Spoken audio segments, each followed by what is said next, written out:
how do you go from there? What was how do you make even bigger success? Well, you just gotta keep it moving, and from there, I mean, me and Rob linked up, and we did Assoteria, we did some events and conference, and after that, I actually was resident at Exit. Right. That's when I first met you. Yep. Exit, yes, Carrie. That's right. That's right. And just by over the course of the years, being a resident in some of these other clubs, and Exit and Limelight and Crowbar, of course. Right. Pasha today. Would you say that that's the moment it really? I mean, that's when Believe started. That's when you became so important to so many fans at Crowbar. I would probably say yes. I mean, because the club was so huge, it was for the masses. I mean, we would do 3,000-4,000 people, and just by playing one night, you could just develop a couple of thousand fans. Right. If you're doing your job. Right. So. And were you nervous about moving that to Pasha initially? Not really, because I mean, I know that Rob was here, and some of the other staff people were here. That I know for a long time, as well as my management team, which was here as in-house promoters at the time, and I was kind of like the only one left at Crowbar. So the change was inevitable. It was just a matter of when. Right. So now Pasha has not only had you play here in New York, but you've also played over in Ibiza. Right. What was that like the first time you did it? It was great. It was a great experience. We actually did a whole Pasha tour, in other Pashas, Barcelona, London, Marrakesh. Wow. Yeah. What was that like, Marrakesh? Marrakesh was interesting. It was like being in a skit of an Indiana Jones movie. There monkey brains? I mean, there were camels walking around. I mean, we were just like, where are we right now? But I must say, the club was pretty impressive. It's probably one of the top Pashas in the world, I would say. I mean, it's huge. It's got a pool. It's got a pool. It's got about 3-4 different restaurants. Wow. It's got 2 different lounges, and the actual club itself is gigantic. And do they like the music? Yeah, they were really into it. I mean, they were really, they were really into it. I must say. I mean, I was pretty amazed. Yeah. Marrakesh. Yeah. It's crazy. Yeah, it's crazy. And Morocco. apart from New York, in America, you play everywhere. Yeah. And you're going on tour to support the record. Going on tour. We're gonna kick it off here at Pasha, September 13th. Then we're going out to Ibiza, doing Amnesia. Nice. And then from there on in, we're gonna go anywhere from Brazil to Peru to Chicago to LA to Miami, and go across the board. Pretty much do the whole tour all year. How do other American cities compare to New York? There's nothing like New York. Yeah. It's home base, I mean, that's where your fans are. That's where they know you. That's where you grew up doing your thing. Right. For me personally, Right. I mean, I've toured in many cities. I've played in many cities, and there's nothing like New York. The crowd, the vibe that on one of your big nights that you feel. It's just there's nothing like it. Of course. What do you notice that's been changing in the last few years in New York clubs? I feel like it's getting more and more difficult, because of the laws and the cops and stuff like that. People busting clubs, the balls at clubs. Right. So it's getting more difficult to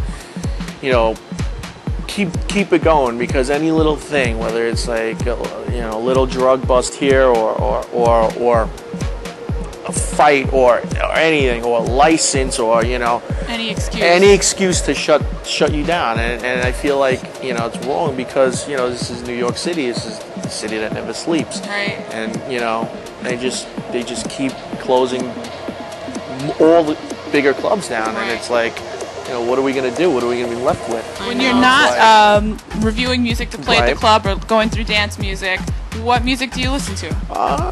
Usually like listening to 80s. I'm Yeah. a big 80s fan. Some of the old pop stuff, some of the old new wave stuff, Right. Depeche Mode type of stuff. Nice. Of course, you know, Duran Duran type of stuff. What do you like about that music? It's just it's unique. It's just, you know, there's always a story behind it. You know, I was always into that. So It's like a real song, a melody, Yeah. lyrics that you remember. Yeah. All of that. of course the disco stuff. Obviously. Of course. What's your favorite disco record? Favorite disco record. On the spot. Oof, No? you got me. Hold on, I gotta think right now. Okay, we'll come back to that. So, what other DJs do you listen to, or would you like to go hear play more often if you weren't always working? You know, usually like listening to, you know, everyone, no one particular, you know, who I try to catch someone if they're in town, you know, Right. whether it's at Cielo, Right. where, you know, usually I'm always on the road, so usually I try to catch someone on a Thursday or one of the during the week parties, you know, whether it's Danny or, you know, a Carl Cox or anybody, you know, Right. if I try to catch them in when I'm around, you know, but You ever hear another DJ play a record and try to find out what it was? Sure. No, of course. Of course. Who hasn't? Who hasn't? Everybody does Everyone does that. We have to get back to the disco question, damn Disco it. question. SOS band? SOS Band. Nice. Did you speak it to me? Yeah, Or the other one? take your time. Baby, we can do it, take the time, do it right. We can do it, baby, do it tonight. So what productions are you working on right now, Boris? In the process of actually working on a whole bunch of original stuff. I mean, I've done, you know, some numerous stuff for my few singles coming out on stereo overseas. Cool.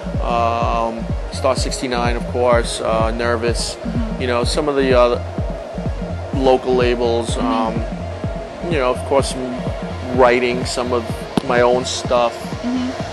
I mean, I'm always getting approached to do different remixes and stuff like that, but you know, I'd rather do some of the original stuff because some of the remixes I'm getting offered, you know, I'd rather just pass. Yeah, you cheesy know? pop music. Yeah, it's some cheesy pop music, some bad commercial stuff, Got you. and you know, I'd just rather take my time and concentrate on my original stuff. And what do you think is like the hallmark of a Boris original? What is your style when you make your music? I would probably say, you know, a lot of it's got to be really drummy, really, you know.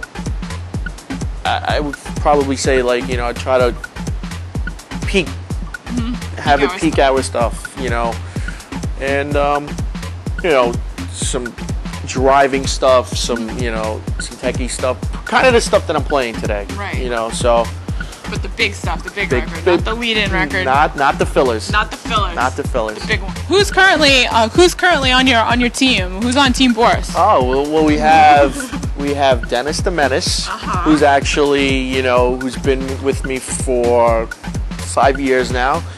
You know, he's pretty much in charge. He's my road manager. He's pretty much in charge of, like, you know, the lighting, the sound, the technical stuff, and getting everything together for our nights here at Pasha. You know, the creative end. You know, we have John Paul, who's, you know, my manager.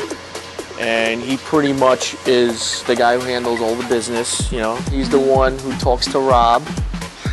Not everyone can talk to Not everyone can talk to Rob. And he handles pretty much the business end. And we have Emma, who's my agent Right. from Vital. And that's a new relationship, right? New relationship, and it's going great. You know, I mean, you know, we're doing great things together. Awesome. All of us as a group, along with Rob, of course. Can't forget Rob. That's Rob. That's a whole other TV show. That's a whole other TV show.